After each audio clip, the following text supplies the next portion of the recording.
ഇന്ന് ഞാൻ വന്നിട്ടുള്ളത് നമ്മുടെ ദൈവവിശ്വാസവുമായി ബന്ധപ്പെട്ട ഒരു കാര്യം സംസാരിക്കാൻ വേണ്ടിയിട്ടാണ്. അപ്പോൾ ഇത് ഞാൻ ഇങ്ങനൊരു വീഡിയോ ചെയ്യാമെന്ന് വിചാരിക്കാൻ കുറേ നാളായി. ഇങ്ങനെ പല പല കാര്യങ്ങൾ വരുമ്പോൾ ഇതേക്കുറിച്ച് സംസാരിക്കണം എന്ന് എനിക്ക് തോന്നിയിട്ടുണ്ട്. അപ്പോൾ ഇന്ന് പേപ്പറിലൊരു ന്യൂസ് ഉണ്ടായിരുന്നു. അതായത് ഇന്ന് 22-ാം തീയതിയാണ്. അപ്പോൾ ഇന്നത്തെ പേപ്പറിലൊരു ന്യൂസ് കണ്ടു. തമിഴ്നാട്ടിൽ ഒരു ഭക്തൻ അമ്പലത്തിൽ പോയി തൊഴുത് അയാൾ പ്രാർത്ഥിക്കുന്നതിനിടയിൽ അബദ്ധത്തിൽ അയാളുടെ ഐഫോൺ ഈ കാണിക്ക വഞ്ചിയിൽ വീണുപോയി. അപ്പോൾ അത് തിരിച്ചെടുത്ത് തരണമെന്ന് ക്ഷേത്രത്തിലെ അധികാരികളോട് പറഞ്ഞപ്പോൾ അവർ പറഞ്ഞു അത് എടുത്തു തരാൻ പറ്റില്ല, അത് അങ്ങനെ വീണത് അത് ദേവനുള്ളത് തന്നെയാണ്, ആ ഫോണിലുള്ള സകല ഡീറ്റെയിൽസും നിങ്ങൾക്ക് നമ്മൾ എടുത്തു തരും, പക്ഷെ ഫോണ് തരാൻ പറ്റില്ല എന്ന് പറഞ്ഞു. അപ്പോൾ ഇനിയിപ്പോൾ അതിൻ്റെ ആൾക്കാരെല്ലാം വന്ന് സംസാരിച്ച് കഴിഞ്ഞിട്ട് ഫോണ് കിട്ടുന്ന കാര്യം ബുദ്ധിമുട്ടാണ് എന്നുള്ള രീതിയിലാണ് ആ ന്യൂസ് വന്നിട്ടുള്ളത്. ആ ന്യൂസ് ഞാനിവിടെ കൊടുക്കാം, നിങ്ങൾക്ക് വേണമെങ്കിൽ അത് വായിച്ച് നോക്കാം. ഇതിലെൻ്റെ സംശയം ഭഗവാൻ എന്തിനാണ് ഈ ഐഫോൺ എന്നുള്ളതാണ്. ഐഫോൺ പോട്ടെ, പല സാധനങ്ങളും ഭഗവാന് ആൾക്കാർ സമർപ്പിക്കാറുണ്ട്. അപ്പോൾ അങ്ങനെയുള്ള വസ്തുക്കൾ എന്തിനാണ് ഭഗവാന് ആവശ്യമുണ്ടോ എന്നുള്ളതാണ്. നമ്മൾ കാണിക്കവഞ്ചിയിൽ നമ്മുടെ കയ്യിലുള്ളൊരു ചെറിയ പൈസ 1 രൂപ 2 രൂപ കോയിൻ ഇടുന്നതുകൊണ്ട് അത് എനിക്ക് തോന്നുന്നു ക്ഷേത്രത്തിൻ്റെ ഒരു വരുമാനം അതൊക്കെയാണല്ലോ. അപ്പം അങ്ങനെയൊക്കെ ഇടുന്നതുകൊണ്ട് വലിയ കുഴപ്പമുണ്ടാവില്ല. പക്ഷേ അല്ലാതെ വലിയ വലിയ സ്വർണങ്ങളും ഇപ്പോൾ ഗുരുവായൂരൊക്കെ ഓരോരുത്തർ സമർപ്പിക്കുന്ന സ്വർണത്തിൻ്റെ അളവൊക്കെ കേട്ട് കഴിഞ്ഞാൽ നമ്മൾ ഞെട്ടിപ്പോവും. അത്ര അധികം ആണ് സ്വർണവും മറ്റു കാര്യങ്ങളൊക്കെ കൊണ്ട് കൊടുക്കുന്നത്. ഇതെല്ലാം പിന്നെ ഈ പറഞ്ഞ പോലെ ക്ഷേത്രത്തിൻ്റെ നടത്തിപ്പിനും അവിടെയുള്ളവരുടെ ശമ്പളവും മറ്റു കാര്യങ്ങളൊക്കെ ചിലപ്പോൾ ഇതിലായിരിക്കുമല്ലോ മീറ്റ് ചെയ്യുന്നുണ്ടാവുക.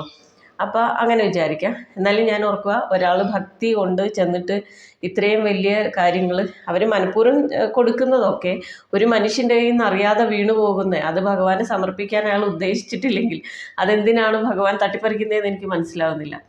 അമ്പലം എന്ന് പറഞ്ഞാൽ നമ്മൾ ഉദ്ദേശിക്കുന്നത് നമ്മളുടെ ഒരു മനസ്സമാധാനത്തിനും നമ്മളുടെ പ്രയാസങ്ങൾ യാതൊരും അറിയില്ലാതെ നമുക്ക് കമ്മ്യൂണിക്കേറ്റ് ചെയ്യാനും ഒക്കെയുള്ള ഒരു ഉപാധിയാണ് ദൈവം എന്നാണ് ഞാൻ കരുതുന്നത്. അല്ലാതെ ഭഗവാൻ വന്നിട്ടല്ല നമ്മുടെ എല്ലാ പ്രശ്നവും തീർത്തു തരുന്നു വിചാരിക്കുന്നില്ല. അത് നമ്മൾ തന്നെ അതിനൊരു സൊല്യൂഷൻ കണ്ടുപിടിക്കണം. നമ്മുടെ ഒരു അധ്വാനമാണ് എല്ലാത്തിനും വേണ്ടേ. അപ്പോൾ എൻ്റെ മനസ്സിൽ ദൈവം എന്ന് പറഞ്ഞാൽ അങ്ങനെയാണ്, നമുക്ക് നമ്മളുടെ എല്ലാ ടെൻഷനും പ്രശ്നങ്ങളും ഒക്കെ ഷെയർ ചെയ്യാൻ പറ്റുന്ന ഒരാൾ.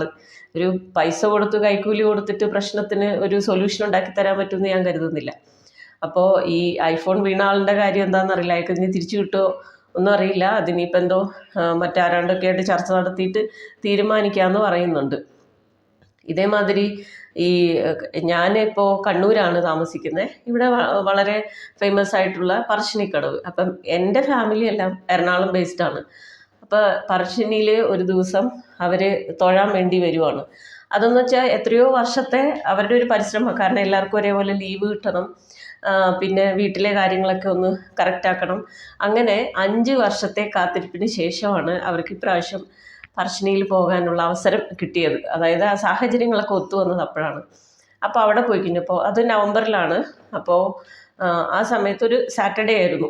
ഞങ്ങളവിടെ ചെന്നു, മുത്തപ്പനെ കാണാം എന്നൊക്കെ പറഞ്ഞിട്ടാണ് പോകുന്നത്. അവിടെ ചെന്ന് കഴിഞ്ഞപ്പോൾ മുത്തപ്പനുണ്ട്, ഭയങ്കര തിരക്കാണ്, അങ്ങോട്ട് കയറാൻ വരെ പറ്റുന്നില്ല. അപ്പോൾ ഈ മുത്തപ്പൻ്റെ അടുത്തേക്ക് ആ തിരക്കിൻ്റെ ഇടയിൽ അതൊന്നും ഒട്ടും സിസ്റ്റമാറ്റിക് അല്ല. അവിടെ ഒരു ക്യൂവോ അങ്ങനെ കാര്യങ്ങളൊന്നുമില്ല, നമ്മൾ ഇടിച്ചു കയറി കണ്ടോണം. അപ്പോൾ ഇവരുടെ മനസ്സിലുള്ള മുത്തപ്പൻ എന്ന് പറഞ്ഞു കഴിഞ്ഞാൽ നമ്മൾ ചെല്ലുന്നു, മുത്തപ്പൻ്റെ അടുത്ത് നിൽക്കുന്നു, മുത്തപ്പൻ നമ്മുടെ കൈ പിടിച്ച് കാര്യങ്ങളൊക്കെ ചോദിക്കുന്നു, സാന്ത്വനിപ്പിക്കുന്നു, കുറച്ച് പരിഹാരങ്ങൾ പറഞ്ഞു കൊടുക്കുന്നു, വിഷമിക്കേണ്ട അങ്ങനെ ഇങ്ങനെ എന്നൊക്കെ. അതായത് നമുക്ക് നമ്മുടെ വളരെ പേഴ്സണലായിട്ട് സംസാരിക്കാൻ പറ്റുന്ന ഒരാളാണ് മുത്തപ്പൻ എന്ന് പറയുന്നത്. അങ്ങനെയാണ് എല്ലാ ഭക്തരുടെയും മനസ്സിലുള്ളത്. പക്ഷേ അതാണ് അവരുടെ മനസ്സിലും ഉണ്ടായിരുന്നത്. പക്ഷേ അവരുടെ ഒരു എക്സ്പീരിയൻസ് എന്ന് പറഞ്ഞാൽ ചെന്നു, അപ്പോൾ ഭയങ്കര തിരക്കാണ്. അപ്പോൾ ഏതോ ഒരു ഫാമിലിയാണ് അന്നത്തെ മുത്തപ്പൻ നടത്തുന്നത്. അപ്പോൾ അതൊന്നും അറിയാതെ പുറമേ നിന്ന് വരുന്ന ആൾക്കാരാണല്ലോ നമ്മൾ. ഈ പറഞ്ഞ എറണാകുളത്തു നിന്ന് വരുന്നവർ വന്നു മുത്തപ്പനെ കാണാൻ വേണ്ടി ആ തിരക്കിൻ്റെ ഇടയിൽ കൂടി കയറി ചെന്നു. അപ്പോൾ ഈ മുത്തപ്പൻ്റെ അടുത്ത് നിൽക്കുന്ന ആൾ ആകെ പറയുന്നൊരു കാര്യം, പൈസ കൊടുത്തിട്ട് വേഗം മാറിക്കോ, പൈസ കൊടുത്തിട്ട് വേഗം മാറിക്കോ എന്നാണ്. അപ്പോൾ ഇവർ പൈസ കൊടുക്കുന്നു, എന്നാൽ പോലും അന്നേരം മുത്തപ്പൻ നമുക്കൊന്ന് നേരെ കാണാം, നമുക്കൊന്ന് കണ്ണിൽ നോക്കാൻ പറ്റും എന്നുള്ള രീതിയിൽ നിൽക്കുമ്പോൾ അപ്പോൾ ഈ പൈസ മേടിക്കുക, അപ്പം തന്നെ ഇവരെ പറഞ്ഞു വിടുകയാണ് ചെയ്തത്. അപ്പോൾ ഇവർക്കൊന്ന് തൊഴാനോ തൊടാനോ ഒന്നും പറ്റാത്ത പോലെ ആയിപ്പോയി. അപ്പോൾ ഇവർ ഈ മുത്തപ്പനെ കണ്ട് അപ്പോൾ ഒരു പ്രാവശ്യം പോയി കഴിഞ്ഞു കാണാൻ അതായത് ഇങ്ങനെ ഇവർ ഉദ്ദേശിച്ച രീതിയിലൊന്നും തൊഴാനൊന്നും പറ്റിയില്ല. വീണ്ടും അടുത്ത റൗണ്ട് വന്നു, ഇതേപോലെ കാണാൻ പോയി. അപ്പോഴും പൈസ കൊടുത്തു, കൂടെ നിൽക്കുന്ന ആൾ പൈസ കൊടുത്തോളൂ എന്ന് പറഞ്ഞു. പൈസ കൊടുത്തു, ഈ സംസാരിക്കാനൊന്നും പറ്റിയില്ല. വീണ്ടും അങ്ങനെ 3 പ്രാവശ്യം അവർ ആ പ്രോസസ്സ് ചെയ്തു. എന്നിട്ട് അവർക്ക് മുത്തപ്പനുമായിട്ടൊന്ന് കമ്മ്യൂണിക്കേറ്റ് ചെയ്യാൻ പറ്റില്ല. അതായത് ഒന്ന് ആലോചിക്കണം, 4-5 വർഷത്തെ കാത്തിരിപ്പിന് ശേഷമാണ് ഇവർക്ക് ഇവിടെ ഒന്ന് വരാൻ പറ്റിയത്. അതായത് എല്ലാ സാഹചര്യങ്ങളും ഒത്തിണങ്ങി അവരൊന്ന് വന്നു കഴിഞ്ഞപ്പോൾ മുത്തപ്പനെ ഒന്ന് കാണാനോ അല്ലെങ്കിൽ സംസാരിക്കാനോ അവരുടെ ഒരു പ്രയാസങ്ങളൊന്ന് പങ്കുവയ്ക്കാനോ പറ്റിയില്ല. പൈസ കൊടുത്തിട്ട് മാറിക്കോളൂ എന്നാണ് പറയുന്നത്. അപ്പം പൈസ മാത്രമാണോ വേണ്ടത്, മുത്തപ്പനാണോ പൈസ വേണ്ടത് എന്നൊക്കെയുള്ള ഒരു സംശയമാണ് നമുക്ക് വരുന്നത്. അപ്പം ഈ പൈസ എന്നുള്ള കാര്യമാണ് ഇവിടെ മുന്നോട്ട് നിൽക്കുന്നത്. ഞാൻ പറയുന്നത് അതൊരു സിസ്റ്റമാറ്റിക് ആയിട്ട്, അപ്പോൾ ഒരു കുടുംബക്കാർ നടത്തുമ്പോൾ ഞാനിത് അവിടെ നിന്ന് ചോദിക്കുകയും ചെയ്തു. അപ്പം ആ കുടുംബക്കാർക്ക് കാണാം, അല്ലാത്തവർക്ക് വലിയ പാടാണ്. അതായത് ഈ ക്യൂവിലൊക്കെ നിന്നിട്ട് എത്തിപ്പെടൽ കുറച്ച് പാടാം. അപ്പം ഞാൻ പറയുന്നത് കുടുംബക്കാരാദ്യം കണ്ടതിന് ശേഷം മറ്റുള്ളവർക്ക് കൃത്യമായിട്ട് മുത്തപ്പൻ്റെ അടുത്തേക്ക് എത്താൻ പറ്റുന്ന രീതിയിൽ ഒരു ക്യൂവോ കാര്യങ്ങളൊക്കെ വെച്ചാൽ നല്ലതായിരിക്കും. അപ്പോൾ അവിടെയും ഈ വന്നവർ ചോദിച്ചത് അതെന്താ പൈസ മാത്രം മതിയോ, അതെന്താ പൈസ എന്ന് പറഞ്ഞുകൊണ്ട് നിൽക്കുന്നതെന്ന്. അപ്പോൾ അവിടെയും പൈസയാണ്, നമ്മൾ ഭക്തിയും കൊണ്ടാണ് വരുന്നത്. അപ്പോൾ ഈ ഭക്തിയും പൈസയും തമ്മിലുള്ള ഒരു പ്രശ്നമാണ്. അപ്പോൾ മുതലെടുക്കുന്ന പോലെയാണ് എനിക്ക് തോന്നാറുള്ളത് ഈ അമ്പലങ്ങളിലെ കാര്യം. പിന്നെ ഇപ്പോൾ ഉള്ള വലിയ വലിയ ക്ഷേത്രങ്ങളിലൊക്കെ പോയി കഴിഞ്ഞാൽ നമ്മൾ പുഷ്പാഞ്ജലി അത് ഇതെന്നും പറഞ്ഞൊക്കെ കഴിക്കും. ആ പൂജ അവർ ആ റെസിപ്റ്റ് മേടിച്ച് അവിടെ വയ്ക്കും. എന്നിട്ട് കുറച്ച് ചന്ദനവും പൂവും മാത്രം തരും. പണ്ടൊക്കെ അമ്പലങ്ങളിൽ പോയി കഴിഞ്ഞാൽ നമ്മൾ ആരുടെ പേരിലാണോ പുഷ്പാഞ്ജലി കഴിക്കുന്നത് അവരുടെ പേരും നാളും ഒക്കെ പറഞ്ഞ് എന്തെങ്കിലും മന്ത്രമൊക്കെ ചൊല്ലി, അതൊക്കെ കേൾക്കുമ്പോൾ നമുക്കൊരു സന്തോഷമാണ്. നമ്മൾക്കുള്ള ആപ്ലിക്കേഷൻ നേരിട്ട് ഭഗവാന്റെ അടുത്ത് എത്തുക എന്നല്ലേ വിചാരിക്കുന്നത്. അപ്പോൾ ഇപ്പം അങ്ങനത്തെ സിസ്റ്റം ഒന്നുമില്ല.